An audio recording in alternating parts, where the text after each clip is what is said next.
Hello friends, हम सभी पैसा इन्वेस्ट करना चाहते हैं, लेकिन बहुत सारे लोगों की ये प्रॉब्लम होती है कि पैसा इन्वेस्ट तो तब करें जब कुछ बचे। हम में से बहुत से लोग इन्वेस्ट इसलिए नहीं कर पाते क्योंकि मोस्टली लोग पैसे ही नहीं बचा पाते। अब बिना पैसे तो इन्वेस्टमेंट हो नहीं सकता। आज हालत ये है कि एक 10,000 की नौकरी करने वाला भी पैसे नहीं बचा पाता, ना ही 50,000 की नौकरी करने वाला। अब सवाल ये उठता है कि पैसे कमाने के बाद उसे बचाएं कैसे। कई लोग ऐसे होते हैं जो कम उम्र में ही ज्यादा रुपए कमा लेना चाहते हैं, जिससे वो 60 साल से पहले ही फाइनेंशियल रिटायरमेंट हासिल कर लें और अपनी लाइफ को एंजॉय करें। मगर हर किसी के लिए ऐसा कर पाना पॉसिबल नहीं होता है। कुछ लोगों की तो सैलरी ही इतनी नहीं होती कि वो बड़ी सेविंग्स कर पाएं, जबकि कुछ लोग पैसे बचाने से ज्यादा उसे खर्च करने में लग जाते हैं, जिससे उनके पास महीने के अंत में सेविंग के लायक पैसे नहीं रह पाते। दोस्तों, आज के वीडियो में हम अमेरिका के लॉस एंजलिस की रहने वाली केटी टी के बारे में बात करेंगे, जिन्होंने ऐसा काम कर दिखाया है जो उनसे दुगनी उम्र के लोग भी कई बार नहीं कर पाते। केटी 29 साल की है और वो 35 साल की उम्र में फाइनेंशियल रिटायरमेंट के सपने देख रही हैं। अपने रिटायरमेंट को मीनिंगफुल करने के लिए उसने अभी तक 7 करोड़ से ज्यादा रुपए सेव कर लिए हैं। केटी बताती है कि उन्हें सेव करने का आइडिया एक रिटायर अर्ली कम्युनिटी से मिला। कम्युनिटी की वेबसाइट पर वो सेविंग करने के आइडियाज देते हैं। अब जब केटी सेविंग करना शुरू कर चुकी हैं, तो वो दूसरों को भी सेविंग से जुड़ी अपनी ट्रिक बताती हैं, जिसके जरिए वो पैसे सेव कर रही हैं। तो दोस्तों, आज के वीडियो में हम केटी के सेविंग के 5 शानदार तरीकों पर बात करेंगे, जो उन्होंने द सन को दिए इंटरव्यू में बताए हैं। इसलिए वीडियो को पूरा देखें। साथ ही अगर आप शेयर मार्केट में पैसा इन्वेस्ट करना चाहते हैं और अभी तक आपके पास डीमैट अकाउंट नहीं है या बहुत ज्यादा ब्रोकरेज से परेशान है, तो देश के सबसे अच्छे, बड़े और भरोसेमंद ब्रोकरेज फर्म ज़ीरोधा, अपस्टॉक्स और एंजल ब्रोकिंग का लिंक इस वीडियो के डिस्क्रिप्शन में है। आज ही अपना डीमैट अकाउंट ओपन करें, जहां पर आपका ब्रोकरेज केवल इंट्राडे ट्रेड में लगेगा, वो भी मैक्सिमम 20 रुपए। इतनी चीपेस्ट ब्रोकरेज रेट और सेफ्टी और कहीं नहीं मिलेगी। तो चलिए स्टार्ट करते हैं। Number 1, cut back on unnecessary spending. Katie ने बताया कि जब से उन्होंने सेविंग करना शुरू किया, तब से ही उन्होंने अननेसेसरी खर्चों को कम कर दिया। पहले वो करीब 17,000 रुपए जिम की मेंबरशिप देती थी।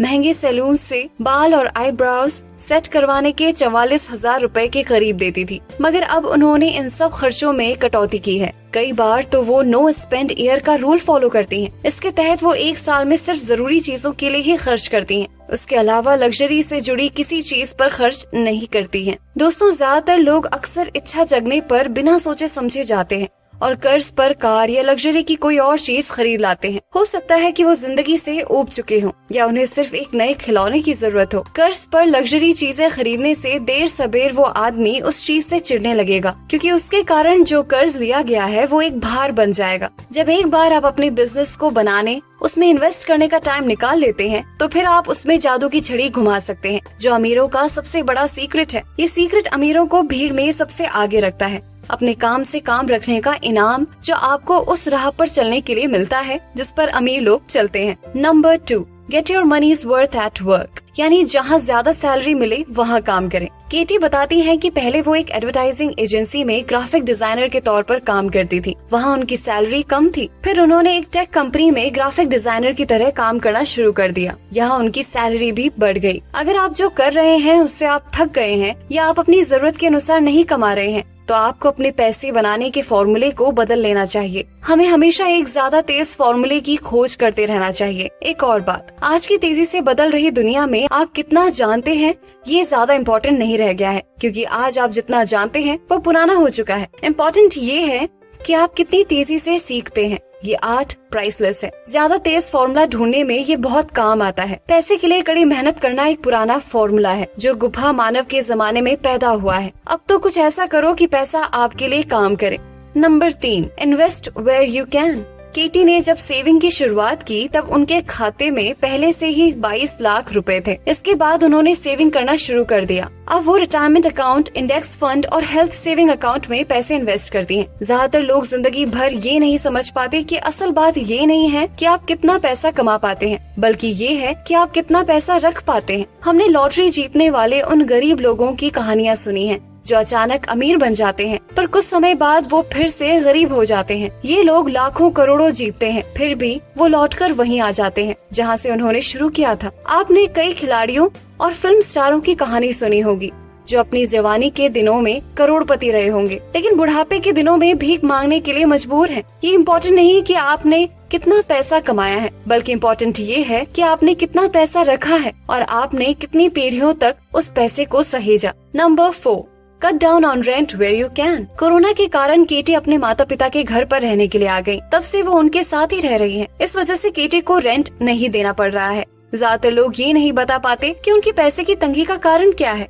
ऐसा इसलिए होता है क्योंकि उनमें कैश फ्लो की समझ नहीं होती। कोई आदमी बहुत पढ़ा लिखा हो सकता है, अपने कारोबार में सफल हो सकता है, लेकिन हो सकता है कि उसमें पैसे की बिल्कुल ही समझ ना हो। ऐसे लोग अक्सर जरूरत से ज्यादा कड़ी मेहनत करते हैं क्योंकि उन्होंने कड़ी मेहनत करना तो सीखा है, लेकिन पैसे से अपने लिए कड़ी मेहनत करवाना नहीं सीखा। दोस्तों, एसेट्स और लायबिलिटीज का अंतर एक बहुत ही सरल तरीके से समझते हैं। हाल ही में शादीशुदा खुश बहुत पढ़े लिखे पति पत्नी साथ साथ किराए के मकान में रहने लगते हैं। जल्द ही उन्हें ये लगने लगता है कि वो पैसा बचा रहे हैं, क्योंकि 2 लोगों के साथ साथ रहने का खर्च भी लगभग उतना ही होता है जितना कि अकेले आदमी का। अब समस्या ये है कि जिस अपार्टमेंट में वो रहते हैं वो छोटा है। वो अपने सपनों का घर खरीदने के लिए पैसा बचाने लगते हैं ताकि वो बच्चे पैदा कर सकें।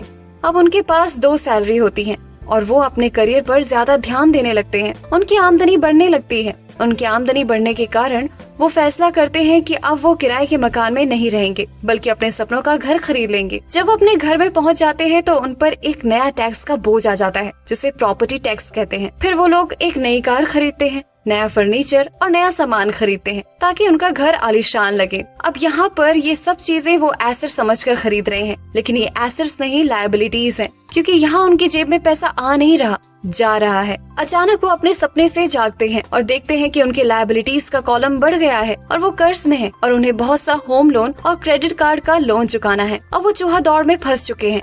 एक बच्चा पैदा हो जाता है, वो और कड़ी मेहनत करते हैं, प्रोसेस फिर दोहराई जाती है, ज्यादा पैसा आता है, उस पर ज्यादा टैक्स लगता है। तभी उनके पास किसी एक और बैंक का क्रेडिट कार्ड आ जाता है। वो इसका इस्तेमाल करते हैं, वो खत्म हो जाता है। तभी एक लोन कंपनी का आदमी आकर उन्हें बताता है कि समझदारी इसी में होगी कि वो अपने ऊंचे ब्याज दर पर लिए गए कंज्यूमर लोन को उनके क्रेडिट कार्ड से चुका दे, और इसके अलावा इससे घर पर लगने वाले ब्याज से उन्हें टैक्स में छूट भी मिलेगी। वो ऐसा ही करते हैं और ज्यादा ब्याज दर वाले क्रेडिट कार्ड का पेमेंट कर देते हैं। इसके बाद वो राहत की सांस लेते हैं। उन्होंने क्रेडिट कार्ड का हिसाब साफ कर दिया है। अब उन्होंने अपने कंज्यूमर लोन को होम लोन में बदल लिया है। उनको पैसे भी कम देने हैं क्योंकि उन्हें अपने लोन को 30 साल की किश्तों में चुकाना है। समस्या से निपटने का यही स्मार्ट तरीका उन्हें लगता है। अब वो अगले 30 सालों तक किश्त चुकाएंगे और पैसे की तंगी का सामना करेंगे। पैसे का डर हमेशा उन पर हावी रहेगा, कहीं नौकरी ना छूट जाए, वरना किस्त कैसे चुकाएंगे। हम इतना भी नहीं जानते कि दरअसल समस्या पैसा कमाने की नहीं है, पैसा सही तरह से खर्च करने की है, और यही पैसे की तंगी का कारण है। ये समस्या इसलिए पैदा होती है क्योंकि हम में पैसे की समझ नहीं होती। ये समस्या इसलिए और भी भयानक हो जाती है क्योंकि हम एसेट्स और लायबिलिटीज के फर्क को नहीं समझ पाते। ज्यादा पैसे से शायद ही कभी किसी की पैसे की समस्याएं सुलझती हैं। समस्याएं समझदारी से सुलझती हैं। अगर आपको लगता है कि आपने अपने आप को किसी गड्ढे में फंसा लिया है तो गड्ढा खोदना बंद कर दो। Number 5, celebrate your wins. Saving का मतलब ये नहीं है कि आप जीवन का आनंद ही ना लें। और जब केटी अपनी मंथली इनकम का 80% बचाने के लिए कटौती करना चुनती हैं, तो वो अपने डे टू डे स्पेंडिंग्स का बजट नहीं बनाती हैं, जबकि वो हमेशा ये पक्का करती हैं कि वो अपने मंथली एक्सपेंसेस को कवर कर सकती हैं। फिर भी वो अपनी लाइफ अपने अनुसार जीती हैं और बाहर जाकर दोस्तों के साथ डिनर और ड्रिंक को एंजॉय करती हैं। साथ ही टाइम टाइम पर छुट्टी लेकर घूमने भी जाती हैं। टिकटॉक पर अपनी कहानी साझा करते हुए केटी ने बताया कि वो अब 2022 में 1 साल के लिए रेस्ट लेने के बारे में सोच रही हैं। केटी ने बताया कि 4 साल पहले जब वो 26 साल की थी तो कई सालों तक काम करने के बाद भी उनके नाम पर कुछ भी सेविंग नहीं थी। तब केटी को एहसास हुआ कि अगर ऐसा ही चलता रहा तो उन्हें 65 साल की एज के बाद भी काम करना पड़ेगा। इसके बाद केटी ने फाइनेंशियल रिटायरमेंट के बारे में सोचना शुरू किया। तब केटी को यह एहसास हुआ कि अगर वो चाहें तो 35 साल की एज में ही रिटायर हो सकती हैं। इस टाइम अपने इन्वेस्टमेंट के जरिए केटी ने अपने कुल एसेट्स लगभग $4 लाख तक बढ़ा दी है। केटी का आइडियल थॉट है, मैं 5 साल में फाइनेंशियल फ्रीडम हासिल करने के ट्रैक पर हूँ। फाइनेंशियल फ्रीडम के लिए पहला कदम ये विश्वास करना है कि आप ये कर सकते हैं। तो दोस्तों, आपके लिए लास्ट में एक सवाल है, आपको क्या लगता है आप किस एज तक फाइनेंशियल फ्रीडम हासिल कर लेंगे?